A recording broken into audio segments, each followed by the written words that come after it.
Good morning students. Business environment की आज की क्लास में आप सब बच्चों का स्वागत है। अपन यूनिट नंबर 4 पढ़ रहे हैं बिजनेस एनवायरनमेंट के अंदर। और लास्ट जो अपन ने पढ़ा था वो था कैपिटल फ्लो और इसकी रिक्वायरमेंट क्या है फॉरेन कैपिटल फ्लो की, ये अपन ने स्टडी किया हुआ है। आज जो है अपन इसी टॉपिक को कंटिन्यू करेंगे। तो अपना जो टॉपिक है वो होता है शुरू यहाँ से कि गवर्नमेंट ऑफ इंडिया ने कौन कौन से स्टेप्स को लिया है ताकि हम फॉरेन इन्वेस्टमेंट को अपने कंट्री में मेंटेन कर सकें। तो पहला टॉपिक आता है आपका न्यू इंडस्ट्रियल पॉलिसी। तो ये जो अंडर द इंडस्ट्रियल पॉलिसी जो हमने पढ़ी थी उसके अंदर क्या था कि ये किसी भी कंट्री की या अपने कंट्री के अंदर प्रायोरिटीज़ क्या क्या है। तो सबसे पहली प्रायोरिटी होती है इकोनॉमिक डेवलपमेंट। तो इस इकोनॉमिक डेवलपमेंट के साथ साथ इंडस्ट्रियल पॉलिसी के अंदर पब्लिक और प्राइवेट इन दोनों के रोल्स को जो है पूरी तरीके से क्लियरली डिफाइन किया गया था कि पब्लिक सेक्टर क्या काम करेगी और प्राइवेट सेक्टर क्या काम करेगी।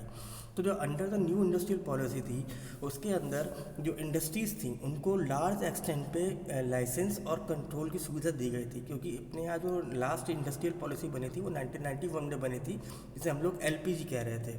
तो एलपीजी के अंदर जो इंडस्ट्रीज़ थी उनको थोड़ा सा लाइसेंस में छूट दी गई थी, प्रोडक्ट्स बनाने में छूट दी गई थी ताकि जो है वो अपना प्रोडक्शन को इंक्रीज़ कर सके। तो ऐसे ही क्या था कि ग्लोबलाइजेशन की वजह से मॉडर्नाइजेशन की जो स्कीम थी उसको इनिशिएट किया गया था। तो सबसे पहले आता है abolition of license. Abolition of license क्या होता है कि इंडस्ट्रियल पॉलिसी से पहले इंडियन इंडस्ट्रीज़ में तो था वो एक लाइसेंस सिस्टम था, यानी यदि आपको कोई बिजनेस लगाना है तो आपको पहले लाइसेंस लेना पड़ेगा। पर 1991 के बाद क्या किया कि इस लाइसेंस लेने को जो था उन्होंने अबॉलिश कर दिया। सिर्फ 6 ऐसे थेमेटिक एरियाज थे या ऐसी इंडस्ट्रीज़ थी जिनको लाइसेंस ज़रूरी था, जैसे ड्रग्स, अल्कोहल, सिगरेट, लीकर। ऐसी इंडस्ट्रीज़ थी फार्मास्यूटिकल्स या फिर डिफेंस के प्रोडक्ट्स जिनको लाइसेंस की रिक्वायरमेंट थी। अदर उसके अलावा इन 6 के अलावा यदि कोई ऐसा प्रोडक्ट था जो आप बनाना चाह रहे हैं और इंडस्ट्री लगाना चाह रहे हैं तो उनको लाइसेंस की सुविधा ख़त्म कर दी गई थी, उनको लाइसेंस लेने की रिक्वायरमेंट नहीं थी। दूसरा था फ्रीडम टू इम्पोर्ट टेक्नोलॉजी। तो लेटेस्ट टेक्नोलॉजी होने की वजह से इंडस्ट्रियल पॉलिसी में क्या कहा गया कि यदि आप अपनी इंडस्ट्री को एक्सपेंड करना चाहते हैं, प्रोडक्ट की क्वालिटी को बढ़ाना चाह रहे हैं, जिसके लिए आपको फॉरेन से कोई टेक्नोलॉजी इंपोर्ट करनी है तो वो भी आप कर सकते हैं। ऐसे ही पब्लिक सेक्टर का कॉन्ट्रैक्शन। तो अगर ऐसी कोई पब्लिक सेक्टर यूनिट जो कि नॉन प्रॉफिटेबल में चल रही है या पे बहुत ज़्यादा इकोनॉमी या गवर्नमेंट के ऊपर दबाव डाल रही है पेमेंट का या इसका, तो ऐसी पब्लिक सेक्टर को प्राइवेट के हाथों क्या कर देना है, डिसइन्वेस्टमेंट दे देना है। ऐसे ही जो आपका फॉरेन इन्वेस्टमेंट था, तो फॉरेन इन्वेस्टमेंट को अट्रैक्ट करने के लिए सरकार ने क्या किया कि 1991 में जो फॉरेन इन्वेस्टमेंट था वो 34 ऐसी प्रायोरिटी इंडस्ट्रीज़ को चूज़ किया गया जहाँ पे 51% तक का एफडीआई अलाउ किया गया। इसके अलावा जो एनआरआईज थे, जो नॉन रेसिडेंशियल इंडियंस हैं, उनको भी क्या कहा गया कि आप 100% तक एक्सपोर्ट हाउसेस, होटल्स और हॉस्पिटल्स के अंदर अपना पैसा इन्वेस्ट कर सकते हैं। जो फॉरेन इन्वेस्टमेंट प्रमोशन बोर्ड है वो इस्टेब्लिश हुआ ताकि फॉरेन इन्वेस्टमेंट के जो भी प्रपोजल्स हैं उनको थोड़ा सा स्पीडली क्लियर किया जा सके। ऐसे ही जो जो रिमूवल थे, ये ऐसे प्रपोजल्स जो कि फॉरेन इन्वेस्टमेंट में हमें लग रहा था, सरकार ने कहा कि नहीं ये हमारे नुकसानदायक हो सकते हैं, तो उन रिमूवल को भी हटाया गया। ऐसे ही एमआरटीपी रिस्ट्रिक्शन रिमूव, जो monopoly and restrictive trade practices थी, जिसके अंदर क्या था कि गवर्नमेंट से परमिशन लेनी पड़ती थी या उस वक्त अपने बिजनेस को एक्सपेंड करने के लिए गवर्नमेंट को बताना पड़ता था, वो सारी चीज़ें रिमूव कर दी गई। ऐसे ही जो फेरा था, फेरा जो है फॉरेन एक्सचेंज रेगुलेशन एक्ट, उसको रिप्लेस करके फॉरेन एक्सचेंज मैनेजमेंट एक्ट बनाया गया, जो कि फॉरेन ट्रांजेक्शन को स्मूथ फंक्शनिंग में काम करने में मदद कर रहा था। Small scale industries, MSME industries को ज़्यादा तवज्जो दी गई अंडर दिस इंडस्ट्रियल पॉलिसी, ताकि जितनी ज़्यादा स्मॉल स्केल इंडस्ट्री लगेंगी उतना ज़्यादा एम्प्लॉयमेंट जनरेट हो पाएगा। फिर दूसरा आया न्यू ट्रेड पॉलिसी।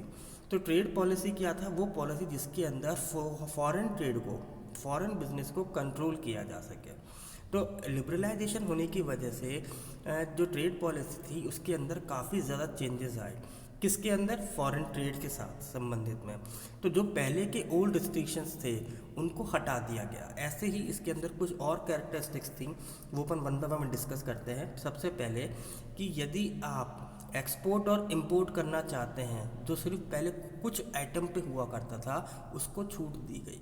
अब कोई भी आइटम आप एक्सपोर्ट कर सकते थे और कोई भी आइटम आप इंपोर्ट कर सकते थे। ऐसे ही इन पे जो लगने वाला टैक्स था उसको भी रिड्यूस किया गया। Easy procedure of import and export. अगर आपको इंपोर्ट कोई गुड्स मंगानी है, टेक्नोलॉजी मंगानी है, कोई गुड्स एक्सपोर्ट करने हैं, तो उसके लिए जो प्रोसेस था वो भी बहुत आसानी से बना दिया गया, सिंप्लीफाई कर दिया गया। और फॉरेन कैपिटल मार्केट बनाया गया। फॉरेन कैपिटल मार्केट क्या है? जहाँ पे आप फॉरेन एक्सचेंज यानी करेंसीज को भी इजीली ट्रांजिट कर सकते थे, और इसके अंदर गवर्नमेंट ने अपना इंटरफेरेंस को रिड्यूस कर दिया। Full convertibility on current account. 1994 और 1995 में जो आपका करंट अकाउंट था उसको फुल्ली कन्वर्टेबल किया जा सका। तो यहाँ पे क्या है, हम बताते हैं करंट अकाउंट है क्या। तो transaction with the foreign countries, वो बिजनेसेस जो कि फॉरेन कंट्रीज़ के साथ ट्रांजैक्शन करते हैं, बिजनेस करते हैं, उनको कुछ कैटेगरीज में दिखाया गया। जैसे कि वो करंट अकाउंट के अंदर कौन कौन से ट्रांजैक्शन आएंगे, जैसे इंपोर्ट और एक्सपोर्ट, ये भी आपके कैपिटल करंट अकाउंट में आएंगे। और इन्वेस्टमेंट यदि आपने किया है वो भी करंट अकाउंट का ही पार्ट माना जाएगा। और फुल कन्वर्टिबिलिटी क्या है? फुल कन्वर्टिबिलिटी का मतलब है कि unrestricted sale and purchase of foreign exchange the foreign market for the purpose of payment.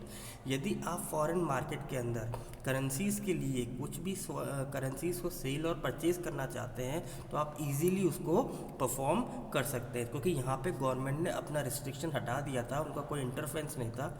और गवर्नमेंट ये कह रही थी यदि कोई ऐसा बिजनेसमैन है जो कि फॉरेन करेंसी में डील करना चाहता है तो वो ईजिली कर सकता है। और इसके अलावा उन्होंने क्या बताया कि जो आरबीआई है वही आपके करंट और कैपिटल अकाउंट के रेट्स को निर्धारित करेगी। ऐसे ही जो ऐसे बिजनेसमैन जो कि एक्सपोर्ट करने में इंटरेस्टेड थे उनको भी क्या किया गया, उनको भी इंसेंटिव दिए गए, उनको भी मैक्सिमाइज़ किया गया ताकि आपका बिजनेस जो है वो बढ़ सके। तो एक बार अपन दोबारा इसको रिवाइज कर लेते हैं। हमने क्या पढ़ा? हमने पढ़ा कि आज हमारे फॉरेन कैपिटल में गवर्नमेंट ने कौन कौन से मीज़र ले रखे हैं। तो सबसे पहले दो पॉलिसी देखी। सबसे पहले आई इंडस्ट्रियल पॉलिसी और एक आई ट्रेड पॉलिसी। इंडस्ट्रियल पॉलिसी क्या कहती थी? इंडस्ट्रियल पॉलिसी ने कहा कि देश के अंदर इकोनॉमिक डेवलपमेंट होने की ज़रूरत है। तो इकोनॉमिक डेवलपमेंट क्या हो सकता है? जब देश में पॉलिसीज़ को बिल्कुल क्लियरली डिफाइन किया जाए कि कौन सी इंडस्ट्री क्या काम करेगी।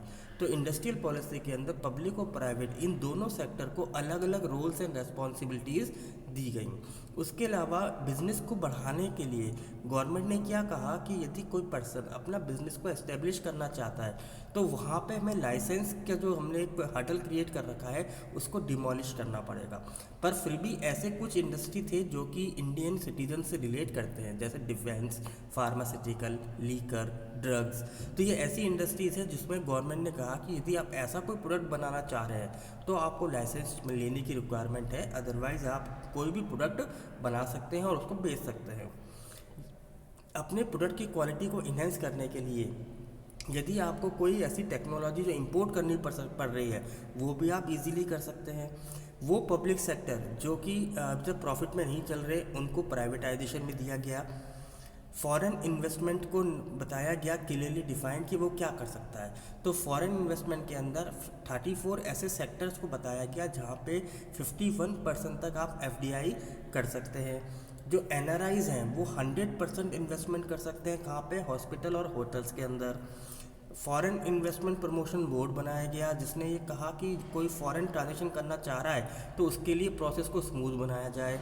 और यदि पहला को कोई ऐसा रिस्ट्रिक्शन था जिसकी वजह से आपकी फॉरेन इन्वेस्टमेंट में प्रॉब्लम आ रही थी, उन रिस्ट्रिक्शंस को भी रिमूव कर दिया गया।